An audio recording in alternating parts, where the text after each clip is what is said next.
ಶ್ರೀ ಗಣೇಶಾಯ ನಮಃ. ಶ್ರೀ ಗುರುಭ್ಯೋ ನಮಃ. ಶ್ರೀ ಸರಸ್ವತ್ಯೈ ನಮಃ. ಶ್ರೀಮಾತ್ರೇ ನಮಃ. ಭಜೆ ಶ್ರೀಚಕ್ರಮಧ್ಯಸ್ಥಾಂ ದಕ್ಷಿಣೋತ್ತರಯೋಃ ಸದಾಂ ಶ್ಯಾಮಾ ವಾರ್ತಾಳಿ ಸಂಸೇವ್ಯಾಂ ಭವಾನೀಂ ಲಲಿತಾಂಬಿಕಾಂ. ಎಲ್ಲರಿಗೂ ನಮಸ್ಕಾರಗಳು. ಆತ್ಮೀಯರೇ, ಕಳೆದ ಉಪನ್ಯಾಸದಲ್ಲಿ ಶ್ರೀಲಲಿತೆಯ 807ನೆಯ ಶ್ರೀನಾಮ ಪರಂಧಾಮ ಅನ್ನುವ ನಾಮಚಿಂತನೆಯನ್ನು ತಿಳಿಯುವ ಪ್ರಯತ್ನ ಮಾಡಿದ್ದೆವು. ಈಗ ಶ್ರೀಮಾತೆಯ 808ನೆಯ ಶ್ರೀನಾಮ ಪರಮಾಣು. ಶ್ರೀಮಾತೆಯು ಪರಮಾಣು ಸ್ವರೂಪಳು ಅಂತ ಹೇಳ್ತಾ ಇದ್ದಾರೆ. ಹಾಗಾದರೆ ಏನಿದು ಪರಮಾಣು ಅಂತಂದರೆ ಅನ್ನುವುದು ಪ್ರಶ್ನೆ. ಅದಕ್ಕೆ ಶಾಸ್ತ್ರಕಾರರು ಹೀಗೆ ಸಮಾಧಾನವನ್ನು ಹೇಳಿದ್ದಾರೆ. ಜಾಲಸೂರ್ಯ ಮರೀಚಿಸ್ಥಂ ಯತ್ ಸೂಕ್ಷ್ಮಂ ದೃಶ್ಯತೆ ರಜಃ ತಸ್ಯ ಷಷ್ಠತಮೋ ಭಾಗಃ ಪರಮಾಣುಸ್ಸ ಉಚ್ಯತೆ. ನಾವು ಬೆಳಗಿನ ಹೊತ್ತಿನಲ್ಲಿ ಸೂರ್ಯ ರಶ್ಮಿಯನ್ನು ಗಮನಿಸಿದರೆ ಅದರಲ್ಲಿ ಲೆಕ್ಕವಿಲ್ಲದಷ್ಟು ಕಣಗಳು ಸಂಚಾರ ಮಾಡ್ತಾ ಇರುತ್ತೆ. ಆ ಅಣುವಿನಲ್ಲಿ ಅತ್ಯಂತ ಸೂಕ್ಷ್ಮಾತಿ ಸೂಕ್ಷ್ಮ ಅಣುವನ್ನು ಹಿಡಿದು 6 ಭಾಗ ಮಾಡಿದರೆ ಆ 6 ಭಾಗದಲ್ಲಿನ ಒಂದು ಭಾಗವನ್ನೇ ಪರಮಾಣು ಅಂತ ಹೇಳಿ ಕರೀತಾ ಇದ್ದಾರೆ ಅಂತ. ಅಂದರೆ ಜಗನ್ಮಾತೆ ಅಷ್ಟೊಂದು ಸೂಕ್ಷ್ಮವಾಗಿರುವಂಥವಳು ಅಂತ. ಮತ್ತೆ ಯಾಕೆ ಪರಮಾಣು ಅಂತ ಹೇಳಿದರು ಅಂದರೆ, ನಮಗೆ ಅದಕ್ಕಿಂತಲೂ ಸೂಕ್ಷ್ಮವಾದದ್ದು ತಿಳಿಯದ್ದರಿಂದ ನಮಗೆ ಗೊತ್ತಾಗುವ ಅಣುವನ್ನೇ 6 ಭಾಗ ಮಾಡಿ ಅದರಲ್ಲಿನ ಒಂದು ಭಾಗ ಅಂತ ಹೇಳುವ ಪ್ರಯತ್ನ ಮಾಡ್ತಾ ಇದ್ದಾರೆ ಅಂತ ತಿಳಿಯಬೇಕಾಗಿದೆ. ಪರಮಾಣುವು ನಿರ್ಧಾರಕ್ಕೆ ಸಿಗುವಂಥದ್ದು ಅಲ್ಲ. ಹೀಗಾಗಿ ನಮಗೆ ಅರ್ಥೈಸಲಕ್ಕೋಸ್ಕರವಾಗಿ ವಾಗ್ದೇವತೆಗಳು ಪರಮಾಣು ಅಂತ ಹೇಳಿ ನಾಮವನ್ನು ಅಮ್ಮನಿಗೆ ಸ್ತುತಿಸಿದ್ದಾರೆ. ಇಲ್ಲಿ ಆಗಲಿಂದಲೂ ಸೂಕ್ಷ್ಮ ಅನ್ನುವ ಪದವನ್ನು ನಾನು ಬಳಕೆ ಮಾಡ್ತಾ ಇದ್ದೇನೆ. ಏನದು ಸೂಕ್ಷ್ಮ ಅಂತಂದರೆ, ಸೂಕ್ಷ್ಮ ಅಂತಂದರೆ ನನ್ನ ಮನೋ ಇಂದ್ರಿಯಗಳ ಮೂಲಕ ತಿಳಿಯಲಾಗದ್ದನ್ನೇ ಸೂಕ್ಷ್ಮ ಅಂತ ಹೇಳಿ ಕರೆದಿರುವಂಥದ್ದು ಅಂತ. ಅಂದರೆ ನಮ್ಮ ಇಂದ್ರಿಯಗಳಿಗೆ, ಮನಸ್ಸಿಗೆ, ಯೋಚನೆಗೆ ನಿಲುಕದ್ದು ಅನ್ನುವಂಥದ್ದೇ ಸೂಕ್ಷ್ಮ ಅಂತ. ಹಾಗೆ ನೋಡಿದರೆ ಪಂಚಭೂತಗಳಲ್ಲಿ ಅತ್ಯಂತ ಸೂಕ್ಷ್ಮವಾಗಿರುವಂಥದ್ದು ಆಕಾಶ. ಆದರೆ ಆ ಆಕಾಶವೂ ಸಹ ಸರ್ವವ್ಯಾಪ್ತವಾಗಿದ್ದರೂ ಅದರ ಬಗ್ಗೆ ನಮಗೆ ಏನು ಹೇಳಲು ಸಾಧ್ಯವಾಗೋದಿಲ್ಲ. ಅದಕ್ಕಾಗಿ ಉಪನಿಷತ್ಕಾರರು ಹೇಳುವಂಥದ್ದು ಯಥೋವಾಚೋ ನಿವರ್ತಂತೆ ಅಪ್ರಾಪ್ಯ ಮನಸಾ ಸಹ ಅಂತ. ಮತ್ತೊಂದು ವಿವರಣೆ ಕಠೋಪನಿಷತ್ತಿನಲ್ಲಿ ಅಣೋರಣೀಯಾನ್ ಮಹತೋ ಮಹೀಯಾನ್ ಆತ್ಮಾಸ್ಯ ಜಂತೋರ್ ನಿಹತೋ ಗುಹಾನ್ ಅನ್ನುವಂಥ ಮಾತು ನಚಿಕೇತನಿಗೆ ಯಮಧರ್ಮ ಹೇಳುವಂಥದ್ದು. ಆ ಜಗನ್ಮಾತೆಯು ಅಣುವಿಗೆ ಅಣುವಾಗಿದ್ದಾಳೆ, ಮಹತ್ತಿಗೆ ಮಹತಾಗಿದ್ದಾಳೆ. ಅಂದರೆ ಯಾವುದು ಅತ್ಯಂತ ಸೂಕ್ಷ್ಮ ಅಣುವೋ ಆ ಅಣುವಿಗಿಂತಲೂ ಸೂಕ್ಷ್ಮವಾದ ಪರಮಾಣುವಾಗಿದ್ದಾಳೆ. ಮತ್ತು ಯಾವುದು ಅತ್ಯಂತ ಬೃಹತ್ ಅಂತ ನಾವು ಹೇಳ್ತೀವೋ, ಅಂದುಕೊಂಡಿದ್ದೇವೋ, ನಮ್ಮ ಕಲ್ಪನೆಗೆ ಯಾವುದು ದೊಡ್ಡದು ಅನಿಸುತ್ತೋ ಅದಕ್ಕಿಂತಲೂ ಬೃಹದಾಕಾರವಾಗಿದ್ದಾಳೆ. ಹೀಗಾಗಿ ಅಮ್ಮನನ್ನು ತಿಳಿಯುವಂಥದ್ದು ದುರ್ಜ್ಞೇಯ, ಅಂದರೆ ತುಂಬ ಕಷ್ಟ ಅಂತ ಹೇಳ್ತಾ ಇದ್ದಾರೆ. ಹೀಗಾಗಿ ಅವಳು ಸರ್ವತ್ರ ವ್ಯಾಪಕಳಾಗಿದ್ದಾಳೆ. ಏಕೆಂದರೆ ಅಣುವೇ ಸರ್ವತ್ರ ವ್ಯಾಪಕವಾಗಿರುವಂಥದ್ದು, ಅಣುವಿನ ರೂಪದ ಪರಮಾಣು ಅಮ್ಮನೇ ಆಗಿದ್ದಾಳೆ ಅಂತ. ಮತ್ತೆ ಪರಮಾಣು ಅನ್ನುವುದಕ್ಕೆ ಮತ್ತೊಂದು ಅರ್ಥವನ್ನು ಹೇಳ್ತಾ ಪರಮಾಣು ಅಂತಂದರೆ ಮಂತ್ರಗಳು ಅಂತ ಹೇಳಿದ್ದಾರೆ. ಯಾವ ಮಂತ್ರಗಳು ಅಂತಂದರೆ ಶ್ರೀಮಾತೆಗೆ ಸಂಬಂಧಿಸಿದಂತಹ ಪಂಚದಶಿ ಅಥವಾ ಷೋಡಶಿ ಮಂತ್ರಗಳೇ ಪರಮಾಣು ಅಂತ ಅನಿಸಿದೆ ಅನ್ನುವ ಚಿಂತನೆಯನ್ನು ಕೊಟ್ಟಿದ್ದಾರೆ. 809ನೆಯ ಲಲಿತೆಯ ಶ್ರೀನಾಮ ಪರಾತ್ಪರ. ಶ್ರೀಮಾತೆಯು ಪರಕ್ಕಿಂತಲೂ ಪರವಾಗಿದ್ದಾಳೆ, ಹಾಗಾಗಿ ಅವಳು ಪರಾತ್ಪರ. ನೀವು ಯಾವುದು ಬಹಳ ದೊಡ್ಡದು, ಉತ್ಕೃಷ್ಟವಾದದ್ದು ಅಂತ ಹೇಳ್ತೀರೋ ಅದಕ್ಕಿಂತಲೂ ಎತ್ತರದಲ್ಲಿರ್ತಾಳೆ, ಅದಕ್ಕಿಂತಲೂ ದೊಡ್ಡವಳಾಗಿರ್ತಾಳೆ, ಅದಕ್ಕಿಂತಲೂ ಉತ್ಕೃಷ್ಟವಾಗಿರ್ತಾಳೆ. ಹಾಗಾಗಿ ಪರಾತ್ಪರ. ಏಕೆಂದರೆ ಅಮ್ಮನ ಸ್ವರೂಪವನ್ನು ಅನಿರ್ದೇಶ್ಯವಪುಹು ಅಂತ ಹೇಳಿದಂತೆ ಅಳತೆಗೆ, ಮಿತಿಗೆ, ನಮ್ಮ ಪ್ರಮಾಣಕ್ಕೆ ಸಿಗದವಳಾದ್ದರಿಂದ ಅವಳನ್ನು ಪರಾತ್ಪರ ಅಂತ ಹೇಳಿ ಕರೆದರು. ಹಿಂದೆ ಹೇಳಿದಂತೆ ನಮಗೆ ಗೊತ್ತಿರುವ ಆಕಾಶ ಸರ್ವತ್ರ ವ್ಯಾಪಕವಾಗಿರುವಂಥದ್ದು. ಬಹುಶಃ ಅದಕ್ಕಿಂತಲೂ ವಿಸ್ತಾರವಾದದ್ದು ನಮಗೆ ಮತ್ತೊಂದು ತಿಳಿದಿಲ್ಲ. ಆದರೆ ಪರ ಅನಿಸಿದಂಥ ಆಕಾಶಕ್ಕೂ ಪರಳಾಗಿದ್ದಾಳೆ, ಎತ್ತರಳಾಗಿದ್ದಾಳೆ. ಆಕಾಶಮಾದಿ ಜನನೀಂ ಅಂತ ಸ್ತುತಿ ಮಾಡಿದಂತೆ ಆ ಜಗನ್ಮಾತೆ ಆಕಾಶಕ್ಕೂ ಪರಳಾಗಿದ್ದಾಳಾದ್ದರಿಂದ ಪರಾತ್ಪರ ಅಂತ ಅಮ್ಮನನ್ನು ಕರೆದರು. ಗೀತಾಚಾರ್ಯನಾದ ಕೃಷ್ಣ ಈ ಪರ ಅನ್ನುವಂಥದ್ದನ್ನು ಹೀಗೆ ವಿವರಣೆಯನ್ನು ಕೊಡ್ತಾ ಇದ್ದಾನೆ.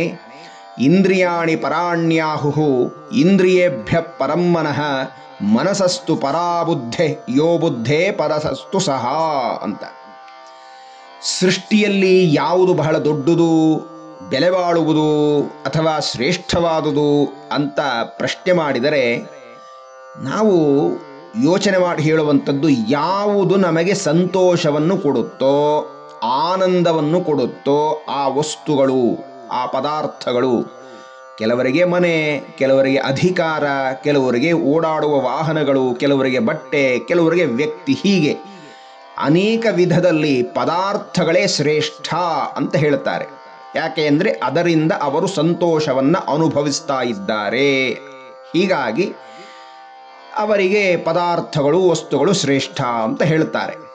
ಸರಿ, ಆದರೆ ಈ ಪದಾರ್ಥಗಳನ್ನೋ ವಸ್ತುಗಳನ್ನೋ ಅಧಿಕಾರ ಏನೇ ಇರಲಿ ಅದನ್ನು ಅನುಭವಿಸಬೇಕು ಅಂದರೆ ನಮಗೆ ಅತ್ಯಂತ ಅವಶ್ಯಕವಾಗಿರುವಂಥದ್ದು ನಮ್ಮ ಪಂಚೇಂದ್ರಿಯಗಳು. ಕಣ್ಣು, ಮೂಗು, ಕಿವಿ, ನಾಲಿಗೆ, ಚರ್ಮ, ಈ ಪಂಚೇಂದ್ರಿಯಗಳಿಂದಲೇ ನಾವು ಹೊರ ಪ್ರಪಂಚದ ಆಹಾರವನ್ನು, ವಿಷಯಗಳನ್ನು ಅನುಭವಿಸ್ತಾ ಇರ್ತೇವೆ. ಹಾಗಾಗಿ ಈ ಪಂಚೇಂದ್ರಿಯಗಳು ಸುಖವನ್ನು ಅನುಭವಿಸ್ತಾ ಇದೆ ಅಂತಂದರೆ ಹೊರಗಿನ ವಿಷಯ ವಸ್ತುಗಳಿಗಿಂತಲೂ ಇಂದ್ರಿಯಗಳು ಶ್ರೇಷ್ಠ.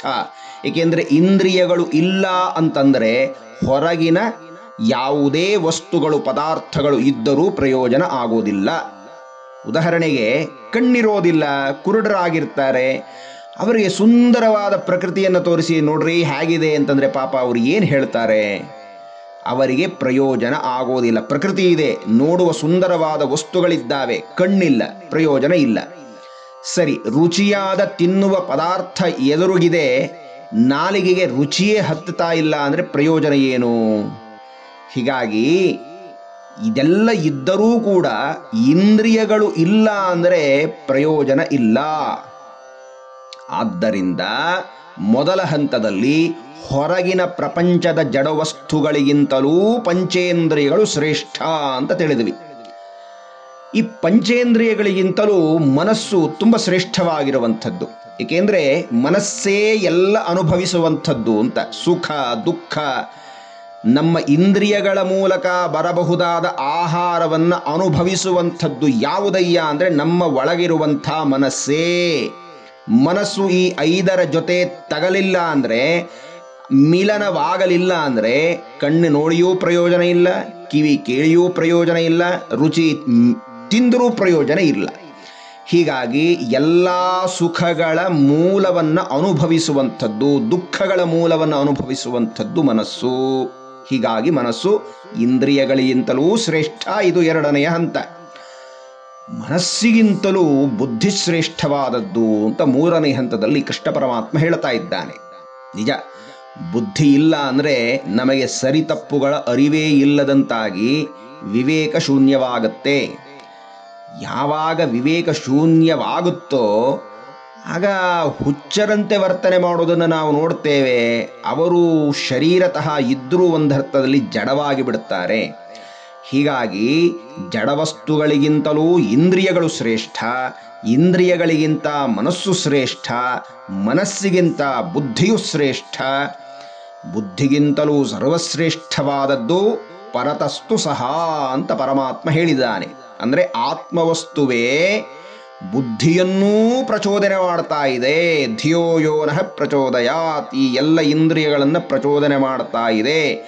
ಹಾಗಾಗಿ ಶರೀರದಲ್ಲಿ ಆತ್ಮವಸ್ತು ಇರುವುದರಿಂದಲೇ ಪ್ರಾಪಂಚಿಕವಾದ ಎಲ್ಲ ಸುಖ ದುಃಖಗಳನ್ನು ನಾವು ಇಂದ್ರಿಯಗಳ ಮೂಲಕ, ಬುದ್ಧಿಯ ಮೂಲಕ, ಮನಸ್ಸಿನ ಮೂಲಕ ಅನುಭವಿಸ್ತಾ ಇದ್ದೇವೆ. ಹೀಗಾಗಿ ಆತ್ಮಸ್ವರೂಪಳಾದ ಜಗನ್ಮಾತೆಯೇ ಪರಾತ್ಪರ, ಎಲ್ಲಕ್ಕಿಂತಲೂ ಎತ್ತರವಾಗಿದ್ದಾಳೆ, ಎಲ್ಲಕ್ಕೂ ಕಾರಣವಾಗಿದ್ದಾಳೆ ಅಂತ ಅರ್ಥ. ಇನ್ನೊಂದು ಅರ್ಥದಲ್ಲಿ ಪರಾತ್ಪರ ಅಂತಂದರೆ ಬ್ರಹ್ಮನ ಆಯುಷ್ಯಿಗೆ ಪರ ಅಂತ ಹೆಸರು. ಅಂತಹ ಬ್ರಹ್ಮನ ಆಯುಷ್ಯಕ್ಕಿಂತಲೂ ಹೆಚ್ಚು ಆಯಸ್ಸನ್ನು ಹೊಂದಿದ್ದಾಳೆ, ಅಥವಾ ಬ್ರಹ್ಮನಿಗೆ ಜನ್ಮದಾತಳಾಗಿದ್ದಾಳಾದ್ದರಿಂದ ಅವಳು ಪರಾತ್ಪರ ಅಂತ ಅನಿಸಿದ್ದಾಳೆ. ಹಾಗಾದರೆ ಬ್ರಹ್ಮನ ಆಯುಷ್ಯನ್ನು ನಾವು ನೋಡುವುದಾದರೆ ಈ ಲೆಕ್ಕಗಳನ್ನು ಸ್ವಲ್ಪ ತಾವು ಗಮನಿಸಬೇಕು ಅಂತ ಪ್ರಾರ್ಥನೆ. ಕೃತಯುಗದ ಅವಧಿ 17,28,000 ವರ್ಷಗಳು, ತ್ರೇತಾಯುಗದ ಅವಧಿ 12,96,000 ವರ್ಷಗಳು, ದ್ವಾಪರಾಯುಗದ ಅವಧಿ 8,64,000 ವರ್ಷಗಳು, ಇನ್ನು ಕಲಿಯುಗದ ಅವಧಿ 4,32,000 ವರ್ಷಗಳು. ಇದನ್ನೇ ಒಂದು ಚತುರ್ಯುಗ ಅಂತ ಹೇಳಿ ಕರೆದರು. ಈ 4 ಸೇರಿ ಒಂದು ಚತುರ್ಯುಗ. ಇದರ ಒಟ್ಟು ಕಾಲಮಾನ 43,20,000 ವರ್ಷಗಳು ಅಂತ ಆಯಿತು. ಇಂತಹ ಚತುರ್ಯುಗಗಳು 1000 ಬಾರಿ ಕಳೆದರೆ ಬ್ರಹ್ಮನ ಗಡಿಯಾರದಲ್ಲಿ 12 ಗಂಟೆಗಳು ಕಳೆದಂತೆ ಅಂತ ಹೇಳಿದ್ದಾರೆ. ಆ ಕಾಲಮಾನ ನಮ್ಮ ವರ್ಷದ ಲೆಕ್ಕಾಚಾರದಲ್ಲಿ ನೋಡೋದಾದರೆ 432 ಕೋಟಿ ವರ್ಷಗಳಾಗತ್ತೆ. ಈ ಬ್ರಹ್ಮನ 12 ಗಂಟೆಯ ಅವಧಿಗೆ ಕಲ್ಪ ಅಂತ ಹೆಸರು. ಇವನ ರಾತ್ರಿಗೂ ಇಷ್ಟೇ ಸಮಯ, ಅಂದರೆ 2 ಕಲ್ಪಗಳು ಸೇರಿ ಚತುರ್ಮುಖ ಬ್ರಹ್ಮನ ಒಂದು ದಿನ ಅಂತಾಯಿತು ಅಂತ. ಹಾಗಾಗಿ ಅವನ ಒಂದು ದಿನದ ಒಟ್ಟು ಕಾಲಮಾನ 864 ಕೋಟಿ ವರ್ಷಗಳಾಗತ್ತೆ ಅಂತ ಹೇಳಿದ್ದಾರೆ. ಮತ್ತೆ ಇದು ಒಂದು ದಿನದ ಕಾಲಮಾನವಾದರೆ 30 ದಿನವಾಗಬೇಕಲ್ಲ, ಒಂದು ತಿಂಗಳಾಗತ್ತೆ. ಆ ಒಂದು ತಿಂಗಳ ಕಾಲಮಾನ ಎಷ್ಟಪ್ಪ ಅಂತಂದರೆ 25,930 ಕೋಟಿ ವರ್ಷಗಳು ಅಂತ ಹೇಳಿ. ಇನ್ನು ಒಂದು ವರ್ಷಕ್ಕೆ 12 ತಿಂಗಳಾಗತ್ತೆ. ಹಾಗಾಗಿ ಆ 12 ತಿಂಗಳ ಅಂದರೆ ಒಂದು ವರ್ಷದ ಬ್ರಹ್ಮನ ಆಯುಷ್ಯನ್ನು ನೋಡುವುದಾದರೆ 3,11,040 ಕೋಟಿ ವರ್ಷಗಳು ಅಂತ. ಇಂತಹ ಒಂದು ವರ್ಷದ ಅವಧಿ 100 ವರ್ಷಗಳಾಗಬೇಕು. ಆಗ ಬ್ರಹ್ಮನ ಪರಮಾಯು ಸಂಪನ್ನವಾಗತ್ತೆ, ಪೂರ್ಣವಾಗತ್ತೆ. ಹಾಗಾಗಿ ಅದರ ಲೆಕ್ಕಾಚಾರ ಎಷ್ಟಪ್ಪ ಅಂತಂದರೆ ಬ್ರಹ್ಮನ ಆಯುವಿನ ಪ್ರಮಾಣ, ಪರ ಅನ್ನುವಂಥದ್ದರ ಪ್ರಮಾಣ 3,11,040 ಶತಕೋಟಿ ವರ್ಷಗಳು ಅಂತ ಹೇಳಿದ್ದಾರೆ. ಇದು ಬ್ರಹ್ಮದೇವನ ಪರಮಾಯು ಅಂತ. ಬ್ರಹ್ಮನ ಈ ಕಾಲಮಾನಕ್ಕೆ ಪರ ಅಂತ ಹೆಸರು. ಇಂತಹ ಸೃಷ್ಟಿಕರ್ತ ಬ್ರಹ್ಮನಿಗೇ ಜನ್ಮದಾತೆಯಾಗಿದ್ದಾಳೆ ಶ್ರೀಮಾತೆ. ಆದ್ದರಿಂದ ಅವಳು ಕಾಲಾತೀತಳಾಗಿದ್ದಾಳೆ. ಆದ್ದರಿಂದ ಪರಾತ್ಪರ ಅಂತ ಹೇಳಿ ಅಮ್ಮನನ್ನ ಕೀರ್ತಿಸಿದ್ದಾರೆ ಅಂತ. ಇನ್ನು ಶ್ರೀಚಕ್ರದಲ್ಲಿ ಇರುವಂಥದ್ದು 9 ಆವರಣಗಳು. ಅದರಲ್ಲಿ ಹೊರಗಿನಿಂದ ಮೊದಲನೆಯ ಆವರಣವೇ ತ್ರೈಲೋಕ್ಯ ಮೋಹನ ಚಕ್ರ. ಇಲ್ಲಿಂದ ಆರಂಭವಾಗುತ್ತೆ. ಕೊನೆಯದಾದ ಮಧ್ಯದಲ್ಲಿರುವಂತಹ ಬಿಂದು ಮಂಡಲ ಸರ್ವಾನಂದಮಯ ಚಕ್ರ, ಅದು 9ನೆಯದು. ಆ ಬಿಂದು ಪೀಠದಲ್ಲಿ ಸ್ಥಿತಳಾದ ಅಮ್ಮನಿಗೆ ಪರಾಪರ ರಹಸ್ಯ ಯೋಗಿನಿ ಅಂತ ಹೆಸರು. ಇನ್ನು ಇದಕ್ಕಿಂತಲೂ ಉತ್ತಮ ಪೀಠ ಮತ್ತೊಂದು ಇಲ್ಲವಾದ್ದರಿಂದ ಅಲ್ಲಿ ವಾಸವಾಗಿರಬಹುದಾದ ಪರಾಭಟ್ಟಾರಿಕಾ ಶ್ರೀ ಶ್ರೀ ಲಲಿತಾ ಮಹಾ ತ್ರಿಪುರ ಸುಂದರಿಯೇ ಪರಾತ್ಪರ. ಎಲ್ಲಕ್ಕಿಂತಲೂ ಎತ್ತರಳಾಗಿದ್ದಾಳೆ, ಶ್ರೇಷ್ಠಳಾಗಿದ್ದಾಳೆ, ಉತ್ಕೃಷ್ಟಳಾಗಿದ್ದಾಳೆ ಅನ್ನುವ ಅರ್ಥದಲ್ಲಿ ಆ ಜಗನ್ಮಾತೆಯನ್ನು ವಾಗ್ದೇವತೆಗಳು ಕೀರ್ತಿಸ್ತಾ ಇದ್ದಾರೆ. ಆತ್ಮೀಯರೇ, ಮುಂದಿನ ಉಪನ್ಯಾಸದಲ್ಲಿ ಶ್ರೀಮಾತೆಯ ಮುಂದಿನ ಶ್ರೀನಾಮಗಳನ್ನು ಚಿಂತನೆಯನ್ನು ಮಾಡೋಣ ಅಂತ ಹೇಳ್ತಾ ಎಲ್ಲರಿಗೂ ವಂದನೆಗಳು. ನಮಸ್ಕಾರ.